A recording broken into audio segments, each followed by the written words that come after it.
Hello everyone, welcome to AKSIAS. This is Santosh Koka. మనం conquer ఫిలిమ్స్లో భాగంగా క్విక్ రివిజన్ ఎకానమీకి సంబంధించి స్టార్ట్ చేసుకున్నాం. అందులో భాగంగా ప్రీవియస్ క్లాస్లో నేషనలైజేషన్ ఆఫ్ బ్యాంక్స్ అనేది డిస్కస్ చేసుకున్నాం విత్ MCQs.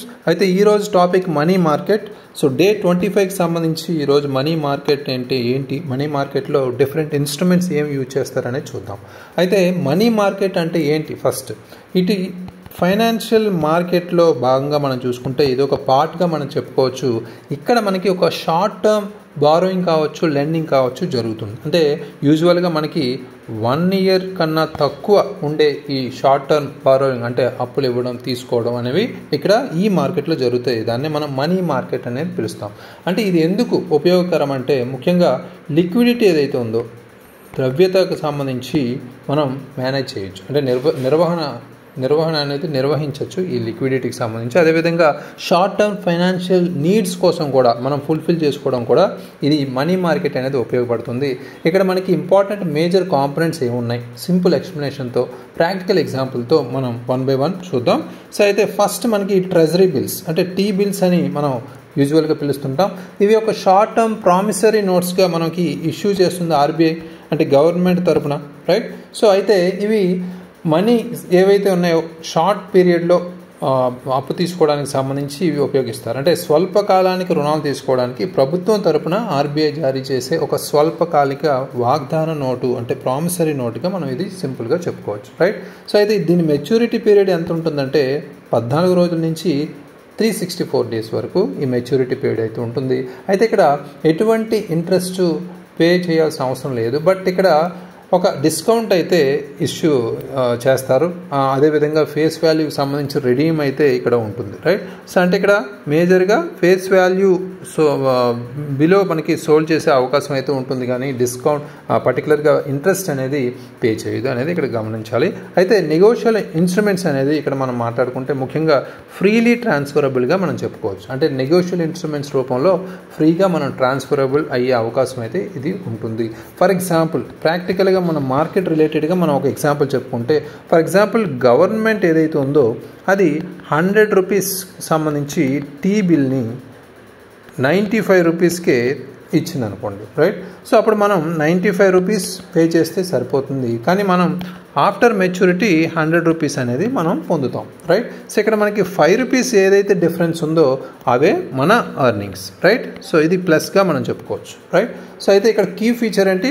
Freely transferable. అంటే ట్రెజరీ బిల్స్ ఎప్పుడు మనకి షార్ట్ టర్మ్ బారోయింగ్లా ఉంటాయి 14 to 364 days. ఇది ముఖ్యంగా ఫ్రీలీ ట్రాన్స్ఫరబుల్గా గుర్తుపెట్టుకోవాలి. నెక్స్ట్ మనకి కమర్షియల్ బిల్స్ అంటే ట్రేడ్ బిల్స్గా మనం ఇది పిలుస్తాం.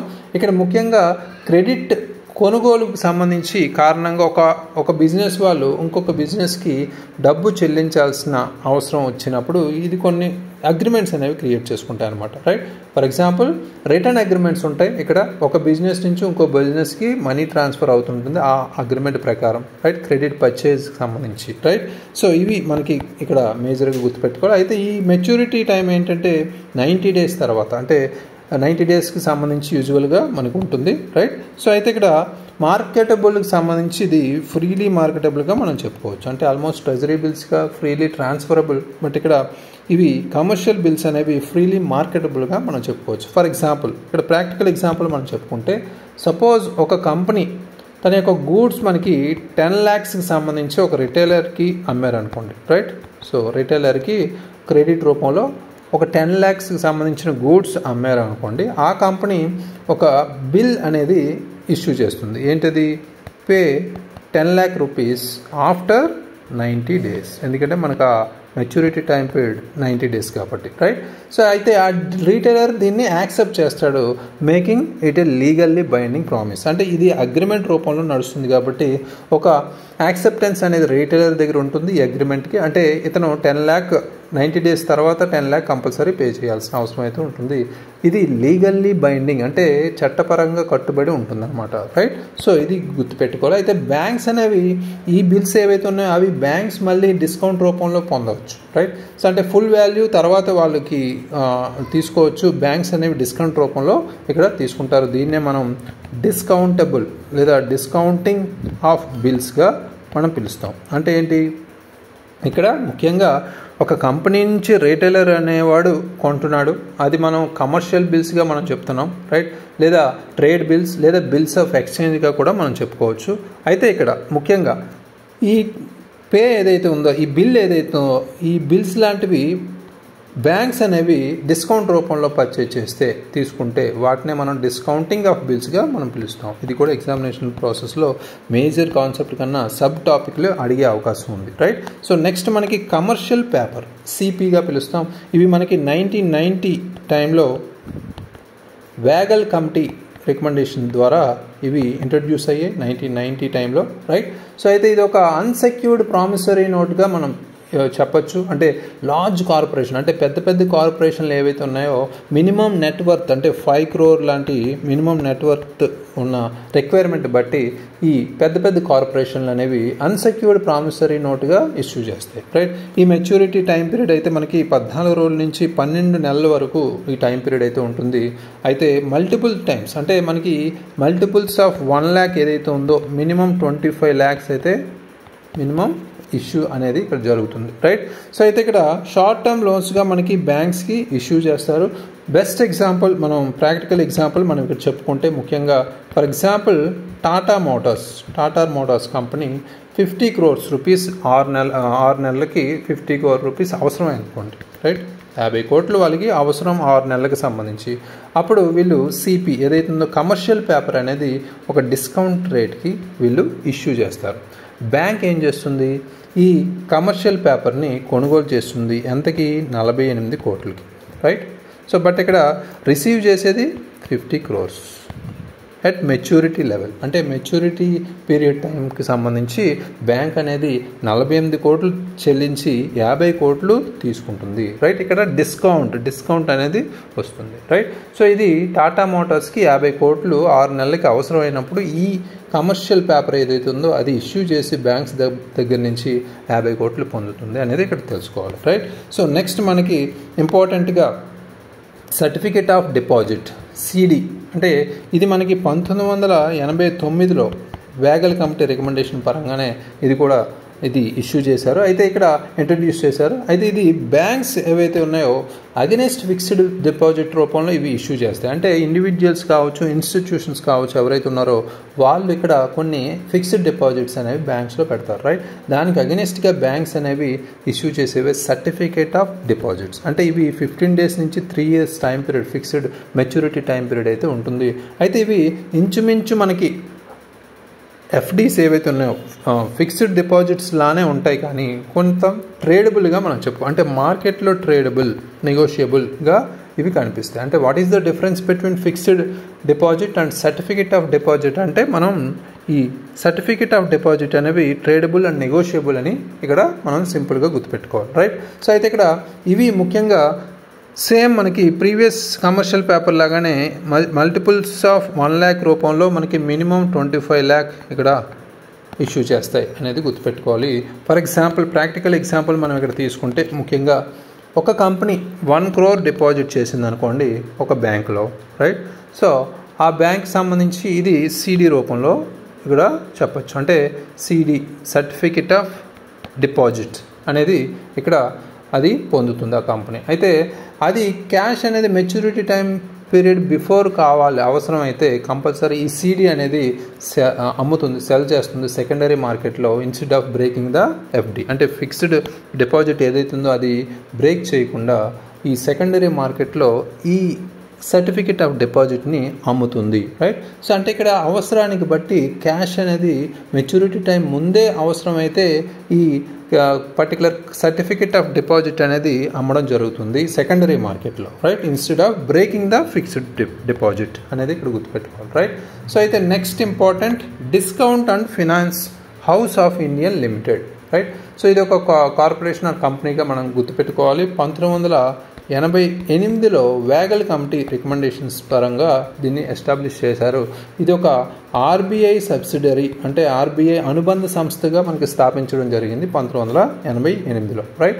సో ఇది దేనికి అంటే ముఖ్యంగా లిక్విడిటీని ప్రొవైడ్ చేయడానికి, ఎవరికి మనీ మార్కెట్లో మనకి లిక్విడిటీని ప్రొవైడ్ చేయడానికి ఇది ఉపయోగిస్తాం అనేది ఇక్కడ గుర్తుపెట్టుకోవాలి. అదేవిధంగా ఇవి షార్ట్ టర్మ్ సెక్యూరిటీస్ ఏవైతే ఉన్నాయో బ్యాంక్స్ నుంచి అమ్మడం అదేవిధంగా కొనుగోలు చేయడం అనేది చేస్తుంది. ముఖ్యంగా ఇక్కడ సెకండరీ మార్కెట్ని యాక్టివేట్ చేయడమే, స్టిమ్యులేట్ చేయడమే ఇది మెయిన్ ఫోకస్ అనమాట, right. So for example bank A ఏదైతే ఉందో, బ్యాంక్ ఏకి సంబంధించి మనం చూసుకుంటే వీళ్ళకి ఈ బ్యాంక్ ఏలో ఎక్సెసివ్ ట్రెజరీ బిల్స్ అనేవి ఉన్నాయి, రైట్. బట్ వీళ్ళకి క్యాష్ అనేది అవసరం ఉంది. అప్పుడు ఏం చేస్తుంది, ఈ discount and finance house of India ఏదైతే ఉందో అది ఈ ట్రెజరీ బిల్స్ అనేవి కొంటుంది బ్యాంక్స్ దగ్గర నుంచి, రైట్.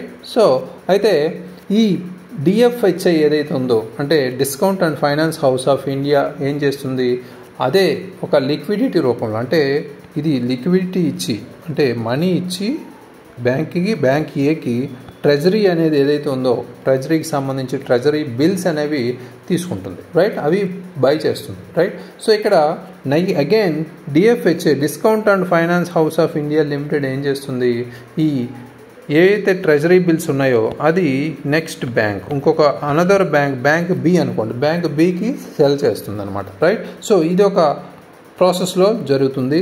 ఇక్కడ discount and finance house of India limited ఏం చేస్తుంది, బ్యాంక్స్ నుంచి ఎప్పుడైతే బ్యాంక్స్కి క్యాష్ అవసరమో ఆ ట్రెజరీ బిల్స్ తీసుకుని క్యాష్ అనేది ఇస్తూ వేరే బ్యాంక్స్కి అగైన్ ఆ ట్రెజరీ బిల్స్ అమ్ముకొని అలా ఇది రిపిటేషన్గా జరుగుతుంది, right.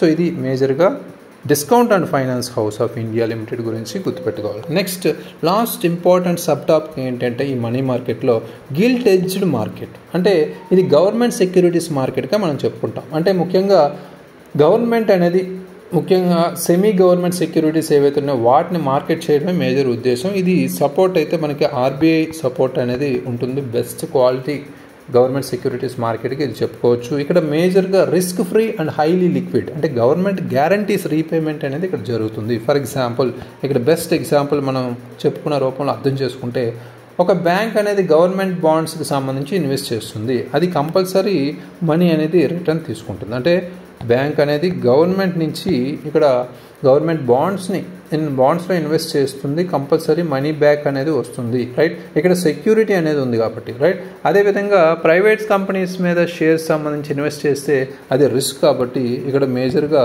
Government security bonds or security markets అనేవి చాలా రిస్క్ ఫ్రీ అండ్ హైలీ లిక్విడ్గా మనం ఇక్కడ చెప్పుకోవచ్చు, రైట్. ఇందులో మనకి 2 టైప్స్ ఉంటాయి. అగైన్ 2 టైప్స్ ఏంటంటే ట్రెజరీ బిల్స్ ఇందా చెప్పుకున్నాం, టీ బిల్స్, అదేవిధంగా government bond market, right. So అంటే ఇక్కడ ట్రెజరీ బిల్స్ అనేవి షార్ట్ టర్మ్ బిల్స్గా, అంటే టీ బిల్స్ అనేవి షార్ట్ టర్మ్ నీడ్స్కి మనకి తీసుకుంటాం, అంటే 1 year ఇలా ఉంటుంది time, right. But government bond market అనేది గవర్నమెంట్ బాండ్స్ సంబంధించి మనం చూసుకుంటే లాంగ్ టర్మ్ టైం పీరియడ్, అంటే దీర్ఘకాలిక ఫండింగ్ అనేది నిధులకు సంబంధించి మనం ఇది ఉపయోగిస్తాం, రైట్. గవర్నమెంట్ బాండ్ మార్కెట్ అనేది ఈ రెండింటికి వ్యత్యాసం అనేది మనం ఇక్కడ గుర్తుపెట్టుకోవాలి, రైట్. సో ఇవి ఈ మనీ మార్కెట్లో ఉన్న చిన్న టాపిక్స్. అయితే ఇప్పుడు మనీ మార్కెట్ ఇన్స్ట్రుమెంట్స్గా చెప్పిన కీ ఇంపార్టెంట్ కాంపోనెంట్స్గా చెప్పిన 1 by 1 మనం ఒకసారి రీకలెక్ట్ చేసుకుందాం.